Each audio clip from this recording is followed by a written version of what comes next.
50대 퇴사 후 무직이 되었을 때 현실. 건실한 중소기업이었습니다.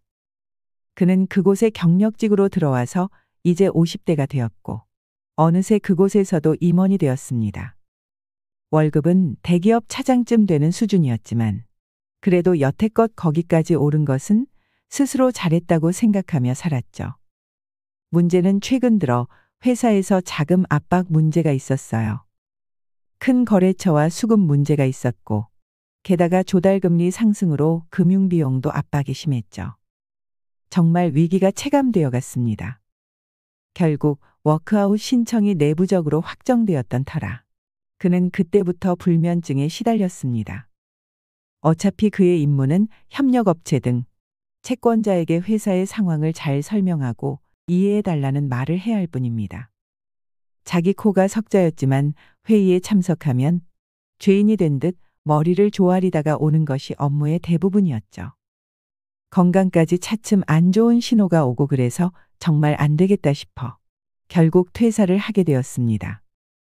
이상한 것도 없는 것이 워크아웃에 들어가면 결국 인력 조정, 인건비 감액 계획을 내야 하기에 차라리 먼저 나가는 것이 건강이나 앞으로의 준비 차원에서도 좋은 것이란 생각이었죠.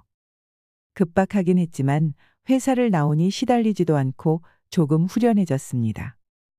그러나 막상 아침에 일어나서 가야 할 곳이 없으니 무척 허전해졌죠. 지난 25년간 해왔던 것이라 어색했습니다. 그래서 한 6개월 동안 도서관에 출근을 하다시피 했고 맨 구석 자리는 늘 그의 자리였습니다. 이런저런 책을 읽었지만 솔직히 머리에 잘 들어오지 않더군요. 그러다 문을 닫을 때쯤 집으로 돌아갔습니다. 문제는 생각보다 빠르게 통장 잔고가 줄어갔습니다. 아들이 고등학생이라서 비용도 만만치 않았고 은행 이율도 높아가니 대출이자도 도저히 감당이 안 될 것 같았습니다. 한 세 달 후에는 생계비까지 모자랄 판이었죠. 가지고 있는 자산이라면 약간의 통장 잔고와 경기도에 있는 집 한 채, 그마저도 아직 대출이 남아 있었습니다. 답이 없었습니다. 게다가 이곳저곳 이력서를 내보았지만 기업 임원을 했어도 50대가 되니 대부분 연락이 오지 않았습니다. 점점 자신은 작아져만 갔고 이런 텅 빈 마음으로 도서관에서 계속 이렇게 지내야 하나? 어떻게 해야 하지? 정말 막노동이라도 해야 하나? 택배 자리를 찾아볼까? 무엇을 해야 할지 도저히 감이 오지 않더군요. 그리고 한탄을 하게 되더군요. 난 지금까지 정말 누구보다 열심히 살아왔는데, 회사에서도 인정받고 임원까지 올랐는데, 어느 것 하나 게을리한 것 없이 앞만 보고 달려왔건만 왜 내가 이런 상황밖에 되지 않는 것일까? 무엇이 잘못되었는지 냉정하게 생각해 보게 된 기간이었습니다. 사실 그것이 문제였다는 생각이 듭니다. 단지 직장에 들어가서 그곳에서 최선을 다하면 되겠지. 그러면 아마도 자연스럽게 노후는 준비되겠지. 그 막연함과 안주했던 것이 자신의 첫 번째 잘못이라 생각을 했습니다. 미지근한 냄비가 뜨겁게 달아올라가는 것을 몰랐죠. 미지근할 때가 사실 가장 온도가 좋습니다. 몸이 익을 때쯤 되어서 자각한 것이 지금 자신의 현실 같았습니다. 회사를 위해 모든 것을 바쳤지만 그 때문에 나를 소홀히 한 것이 첫 번째 잘못이었습니다. 두 번째는 미래에 대해서 생각하는 것을 겁이 나서 피했습니다. 사실 그것은 불편한 생각이죠. 얼핏 좋을 수 없겠구나라며 생각이 들다가도 어떻게든 되겠지라며 그 불편한 생각에서 도피했습니다. 사실 단 하루라도 이렇게 갑자기 퇴사할 수밖에 없는 처지에 몰리면 생계비와 자녀와 부양가족에 대한 책임, 그리고 남은 생존 기간의 비용을 계산기로 두드려보고 미리 좌절하고 충격을 받았다면 어땠을까? 지금과 같은 현실은 분명히 없었을 것입니다. 게다가 자신은 그래도 임원이었죠. 중소기업이지만 그래도 어디 가서 명함을 내밀면 깍듯하게 대해 주었죠. 그래서 이렇게 수직 낙하할 줄은 깊게 상상해 보지 못했습니다. 은퇴를 생각하면 어떻게든 되겠지라는 생각이 두 번째 실수였습니다. 혹시 저보다 젊으신 분이라면 자기 시간에는 자기를 위해서 시간을 사용하셨으면 합니다. 자신의 자산 미래에 대해서, 자신의 자산 증식에 대해서, 자신의 삶의 방식에 대해서 말이죠. 그것이 진심으로 드리는 이 현장에서, 이 현실에서 드리는 말씀입니다. 여러분, 이 글을 읽으니 어떤 마음이 드시나요? 지금 내 이야기 같아서 씁쓸하신 분들도 있을 것이고, 내 미래 같아서 내 남은 노후가 더 막막하고 두렵다는 분들도 계실 테지요. 우연히 50대 퇴사 후 무직이 되었을 때 다가온 현실이라는 영상을 시청하게 되었는데, 짧지 않은 시간 동안 숨이 막히는 기분이 들었습니다. 저도 많이 보아왔던 노후를 앞두고 있는 지인, 내 주변의 직장 선배들의 모습입니다. 물론 직장을 다니며 인생이 계획대로 척척 흘러가고 노후 준비도 든든하게 하면서 노후를 무척 잘 준비하시는 분들도 계시지만 대부분 어떻게 되겠지라는 마음으로 하루 벌어 하루 먹고 살기 바쁜 분들이 많습니다. 구체적인 미래를 그리는 것보다는 추상성이 많이 존재합니다. 그런 추상성에서는 윗분과 같은 케이스는 언제라도 올 수 있는 우리의 미래라 생각합니다. 저도 많이 보아왔던 바입니다. 그래서 시니어 연구소 채널에서는 50대, 60대에 꼭 알아야 할 인생 조언을 들려드립니다. 영상이 마음에 드신다면 구독, 좋아요, 알림 설정 부탁드립니다. 80세가 넘으면 누구나 이렇게 됩니다. 연봉을 2억 넘게 받던 대기업 임원의 충격적인 노후도 함께 들으시면 좋겠습니다. 여러분은 나이가 들어도 몸 관리만 잘하면 건강한 노후를 맞이할 수 있다고 생각하시나요? 60대, 70대까지만 해도 그렇게 생각하고 자신의 몸을 돌보지 않았지만 80세가 되면 누구나 이렇게 된다고 합니다. 나이 80이 넘어가면 이제는 운동을 해도 소용없고 몸에 좋다는 보약을 챙겨 먹어도 전부 다 부질 없다는 걸 알게 되는 것입니다. 오래 사는 것이 좋은 것이 아니라 몸과 정신을 건강하게 유지하여 주위 사람에게 피해 주지 않고 깨끗하게 살다 2, 3일 앓다가 죽고 싶습니다. 그것이 내 마지막 소원입니다. 조용히 살다가 잘 죽는 게 내가 바라는 유일한 행복입니다. 이는 어느 80대 노인이 남겨주신 말씀입니다. 여러분도 이 말에 동의하시나요? 아무리 기대 수명이 늘었다고 해도 평균 수명까지 열심히 건강하게 살고 자식들이 약간 아쉬워할 때 스스로의 장례 비용을 준비해 두고 아이들한테 작은 선물도 하나씩 줄 수 있게 해두고 밤새 안녕하며 하늘나라를 갈 수 있기를 바라고 있진 않으신가요? 하지만 이런 소망은 마음처럼 잘 되지는 않습니다. 대한노인학회에 따르면 우리나라 노인은 생애 마지막 17.5년 동안을 질병으로 고통받는다고 합니다. 그 누구든 아픈 몸으로 오래 살고 싶은 사람은 아마 없을 것입니다. 굳이 질병이 아니더라도 80세가 넘어가면서부터는 요리의 간을 맞추기도 어려워지고 심지어 리모컨을 들기조차 어려울 정도로 기력이 빠지는 등의 노화를 피할 수 없게 됩니다.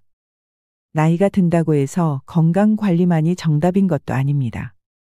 은퇴 후에 밀려오는 우울증을 겪는 분들도 상당히 많고, 만약 은퇴 후에 침대나 소파에 누워있는 생활만 반복하게 되면 80세가 넘어서는 정말 누워서만 생활하게 되는 상황을 피할 수 없게 될 수 있습니다. 여기 과거에 대기업을 다니며 사회적 지위를 누렸던 80대 최 씨 할아버지가 계십니다. 최 씨는 남들이 부러워하는 대기업에 취직해 퇴직 전에는 2억에 가까운 연봉을 받으며 생활했습니다. 하지만 회사 일은 바빴고 자식과 시간을 보내는 것이나 재테크 등에는 별로 신경을 쓰지 못했습니다. 최 씨는 경제관리와 자식들의 교육 등을 아내에게 전부 맡겼습니다. 하지만 아내는 그리 검소한 성격이 아니었습니다. 최 씨와 아내는 사회적 위치가 있다 보니 자식들을 최고로 교육시켜야 했고 그에 맞는 생활을 원했습니다. 자식 교육비의 보험, 차 유지비는 물론 부부가 한우와 과일 같은 비싼 식재료를 좋아하고 외식도 즐겨 했습니다. 뿐만 아니라 명품을 딱히 좋아하지는 않아도 옷을 고를 때 가격을 잘 따지지 않고 품질이 좋은 것들 위주로 사고 옷이 조금만 해져도 새 것을 구입해서 사입기 일쑤였습니다. 생활비만 최소 월 700만 원 정도는 기본이었습니다. 물론 이 부부도 노력을 하지 않았던 것은 아니었습니다. 한 번은 돈을 아끼고 모아보려 했지만 적성에 맞지 않는다는 이유로 금방 포기해버렸습니다. 적당히 싼 재료로 음식을 차리는 것을 별로 좋아하지 않았고 하루에 똑같은 두 끼를 먹는 것도 싫어했습니다. 그렇게 수입에 맞는 지출을 했지만 최 씨는 은퇴 시기가 다가올 무렵 내심 걱정됐습니다. 최 씨의 아내도 모임에 나가면 친구들이 하도 잘 버니 돈 많이 모았을 것 같다고 부러워했지만 아내의 속은 편하지 못했습니다. 하루는 최 씨가 아내에게 다가와 말을 겁니다. 여보, 우리 이제 은퇴 이후를 대비해야 할 것 같아. 이대로 가면 우리 자식들에게 짐이 돼 버릴 거야. 하지만 아내는 내심 싫은 티를 내며 되묻습니다. 방법이 있어요? 최 씨의 아내는 남편에게 그 책임을 떠넘겼습니다. 우리 딸 유학은 어쩌고요? 아직 자식들 대학 입학도 못했는데 벌써 은퇴 얘기를 하면 어떡해요? 아내가 딸에게도 이 사실을 알렸는지 딸에게 전화가 와서는 아빠, 나 여기서 학교 입학하고 졸업까지 꼭 하고 싶어. 지금 돌아가면 이도 저도 안 된다고. 최 씨는 계속 아내를 설득했습니다. 그럼 우리 지출이라도 줄여봐야지. 옷도 좀 저렴한 거 사고. 요새 과일 야채 값도 비싸잖아. 아내는 지금의 생활을 포기하기 싫었는지 무시한 채 방으로 들어가 버립니다. 최 씨는 후회했습니다. 이 당시 사실 남편은 돈 버는 기계였던 경우가 많았습니다. 그렇게 돈 버는 거에만 집중하다 보니 자식들과 보낸 시간이 많지 않아 가끔 볼 때마다 어색함을 느꼈고 경제 관리를 아내에게 모두 맡긴 것이 참으로 후회됐습니다. 씀씀이가 커서 빨리 소비 습관을 바꾸지 않으면 통장이 텅장이 되는 것이 순식간임을 이제서야 깨달았습니다. 버는 돈보다 모으는 돈이 진짜 월급이라는 주변 지인들의 말도 이제서야 와닿았습니다. 최 씨는 비가 많이 내릴 때는 물을 모아야 하는 이유를 알지 못했습니다. 최 씨는 예전에 플라톤이 남긴 말을 떠올렸습니다. 동굴에 사는 인간은 동굴의 세계에 갇혀서 동굴의 시각으로 세상을 본다. 이는 대기업을 다녔던 최 씨 자신에게 하는 말 같았습니다. 최 씨는 대기업이라는 세상에서 대기업의 동물이 되어갔습니다. 하지만 은퇴 후 그 동굴을 나오는 순간 다른 현실을 맞아야 했습니다. 애들 교육비에 해외여행에 많은 돈을 썼던 최 씨는 땅을 치고 후회했습니다. 은퇴 후에는 숨만 쉬어도 나가는 돈이 무지 많은데 지금부터 뭔가 바꾸지 않으면 정말 힘들어지겠다는 것을 깨달았습니다.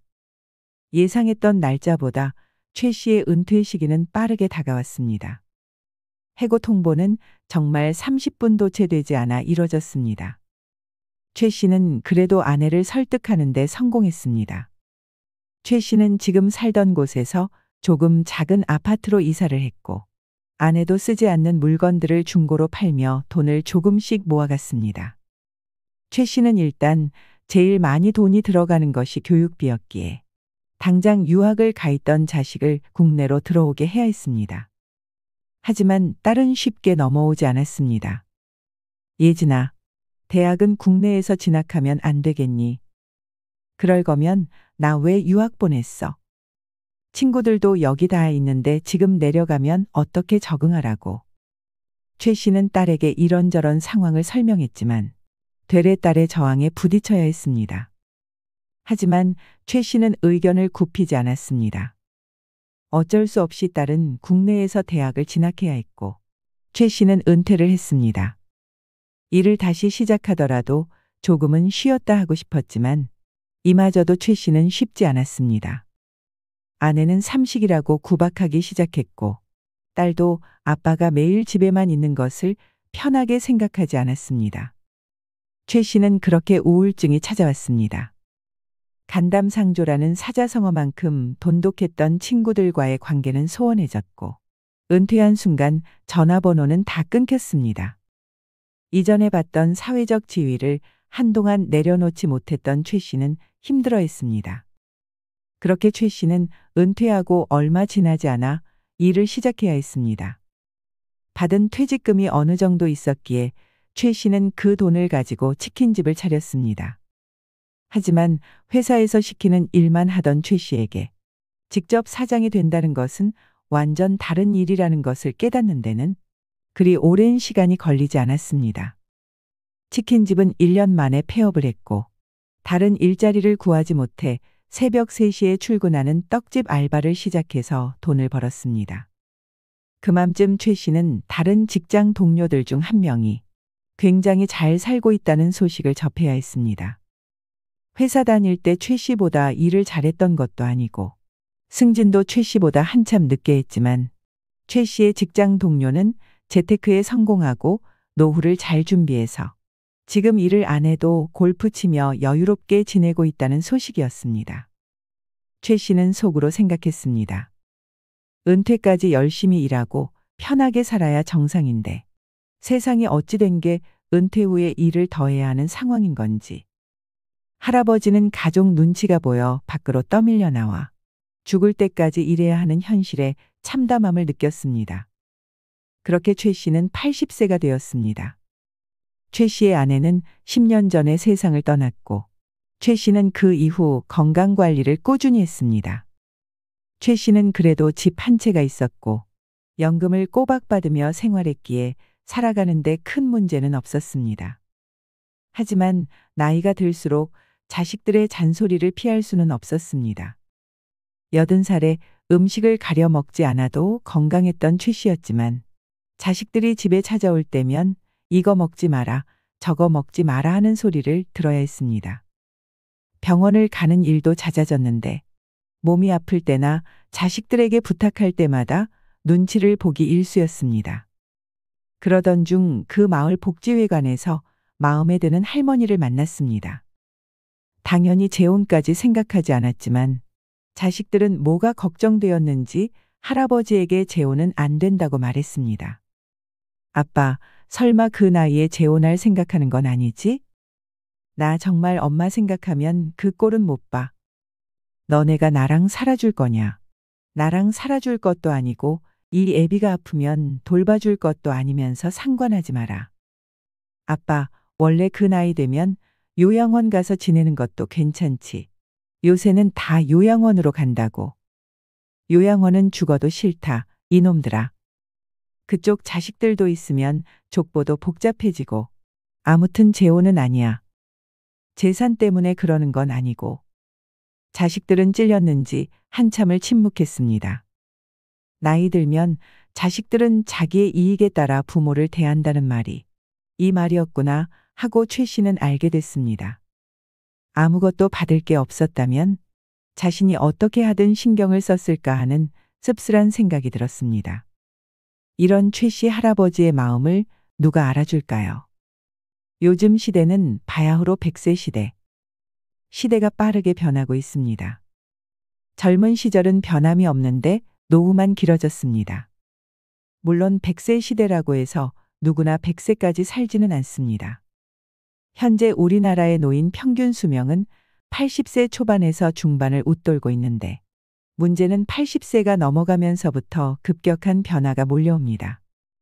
80세는 잦은 컨디션 난조에 팔에 힘이 빠져 물건조차 들지 못하며 심지어 리모컨조차 어디에 두었는지 기억나지 않습니다. 그리고 배우자나 가까운 사람의 죽음으로 하루아침에 고독과 절망에 사로잡히는 등 순식간에 생로병사의 거대한 벽이 거친 파도처럼 덮쳐올 것입니다.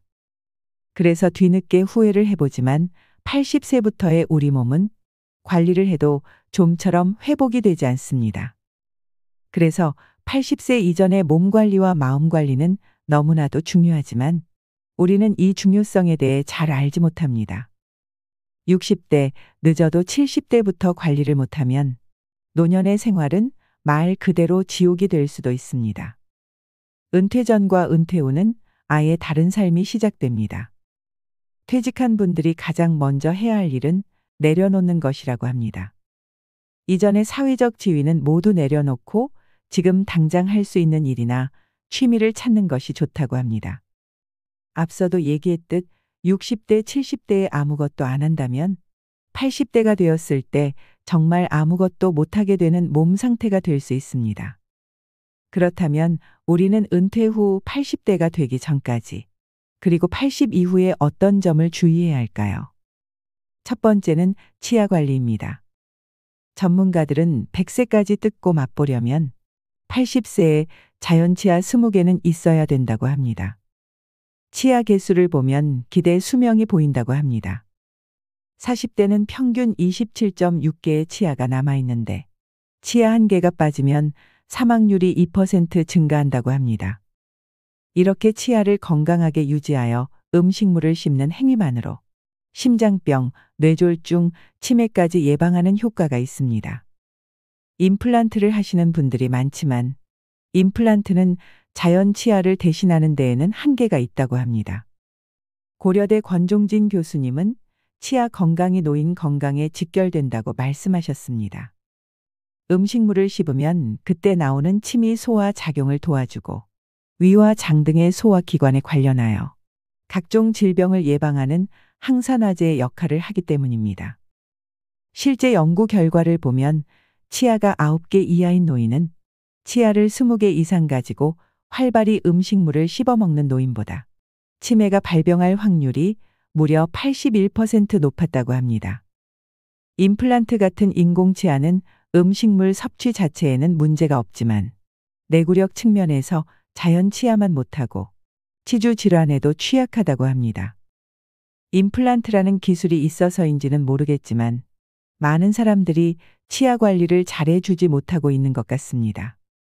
하지만 수명과도 관련돼 있는 것이 바로 치아 건강이기 때문에 지금부터라도 올바른 양치 습관과 주기적으로 치석을 제거하고 나이에 맞게 치과 의사 선생님과 상담을 통해 치아를 관리해 나가셨으면 좋겠습니다.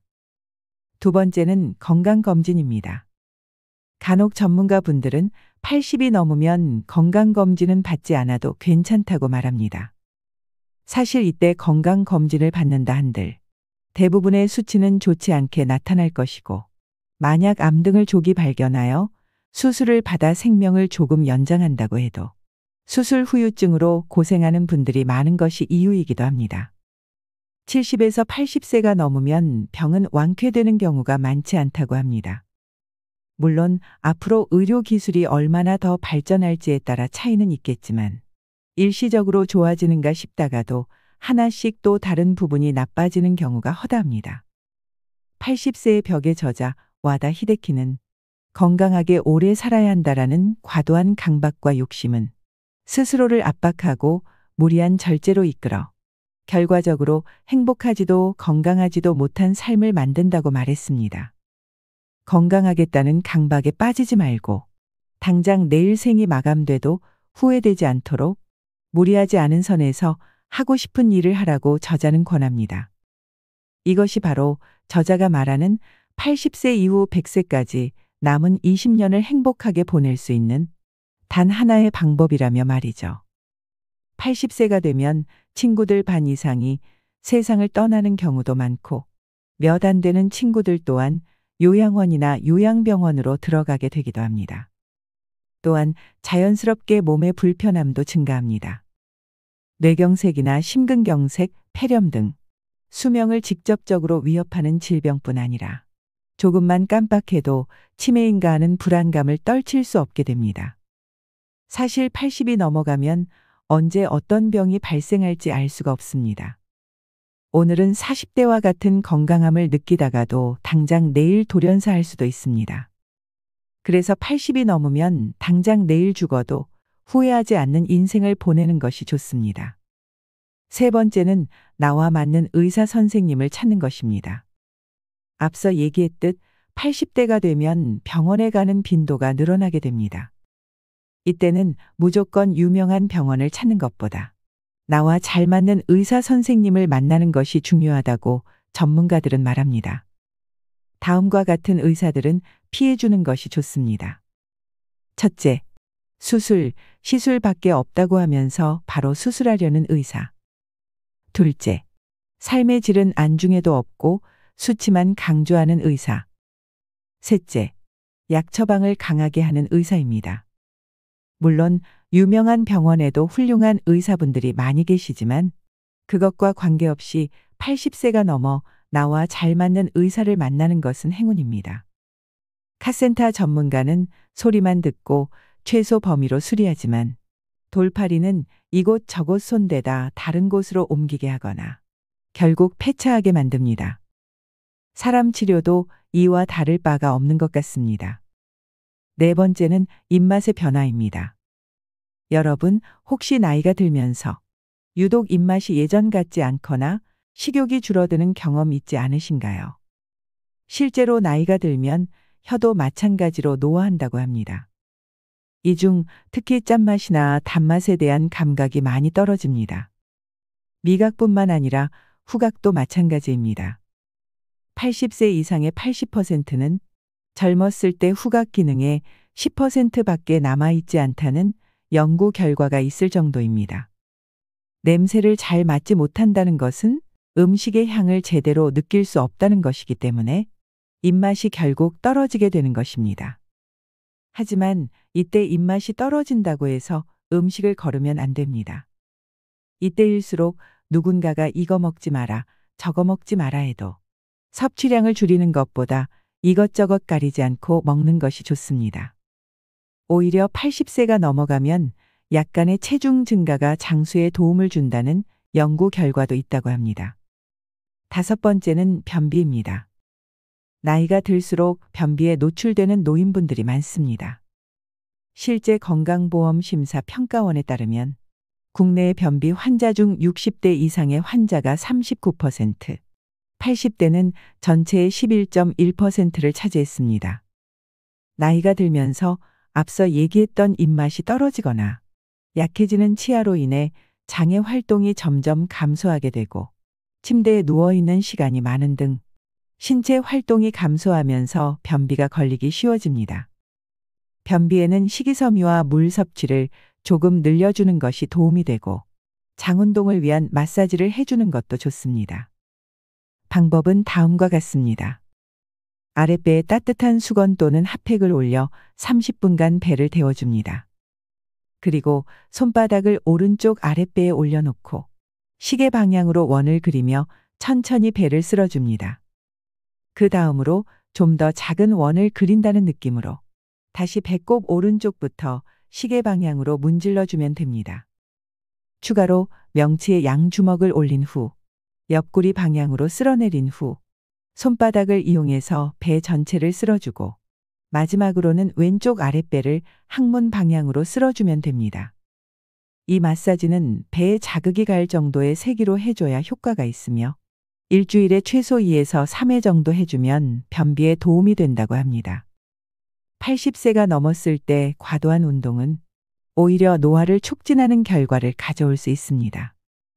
80세 이상의 노인은 하루 10분 이상 걷는 것만으로도 각종 질병으로 숨질 위험이 크게 낮아진다는 연구 결과가 있었습니다. 인제대 의대 연구팀이 조사한 연구 결과에 따르면 일주일에 최소 60분 이상 걷는 노인은 비활동적인 노인보다 모든 원인에 의한 사망 위험이 약 40%, 심혈관 병에 의한 사망 위험이 약 39% 낮아지는 것으로 나타났습니다. 나이가 들수록 움직임이 떨어지는 분들이 많은데 매주 1시간만 걸어도 유익하다고 합니다. 마지막으로 조금은 뻔한 말이지만 80세가 넘으면 후회 없는 삶을 보내려고 노력해야 합니다. 하버드 대학에서 발간하는 하버드 가제트지는 최근 현재의 80대는 예전의 60대라는 시각을 제공했습니다. 미국은 이미 80대의 사람들이 인생의 전성기를 누리는 것이 흔한 일이 되었다고 합니다. 정치, 문화, 예술계 박사까지 다양한 분야에서 80세 이상의 분들이 아직도 활발하게 활동하고 있습니다. 예전에야 장수하고 성공적인 노년을 보내는 것이 예외적인 현상에 지나지 않았으나 오늘날에는 그것이 당연하게 여겨지기도 합니다. 여러분, 아직도 너무나도 젊기 때문에 하지 못할 일은 없다고 생각합니다. 후회 없는 삶을 위해 여러분이 이제껏 생각에만 그쳤던 것들, 사소한 것들이라도 좋으니 조금씩이라도 도전해 보셨으면 좋겠습니다. 어떤 82세 노인분은 다음과 같은 글을 남겨주셨습니다. 살아보니 희망이 별거 아니더라고요. 그냥 그날 잘 살면 그게 희망입니다. 크게 욕심 부리지 않으면 절망은 없습니다. 젊은 사람들은 욕심 부리다 인생 헛되이 보내지 마세요. 60세는 금세 오고 그때는 이미 학벌도 명예도 쓸모 없어지기 시작합니다. 더욱이 아무것도 정말 아무것도 쓸모 없어지는 80세는 더 빠르게 옵니다. 다만 생활에 지장 없을 정도의 재물과 건강만 있으면 됩니다. 결론은 건강입니다. 물론 나는 금년 82세로 삭신도 쑤시고 힘든 일은 오래 못해도 일상생활에 큰 지장은 없으니 그것으로 족합니다. 우리는 언젠가 80세가 될 것입니다. 80세가 되면 나타나는 변화들을 한 살이라도 젊을 때 미리미리 대비해 보는 것은 어떨까요? 이상으로 시니어를 위한 모든 것, 시니어 연구소였습니다.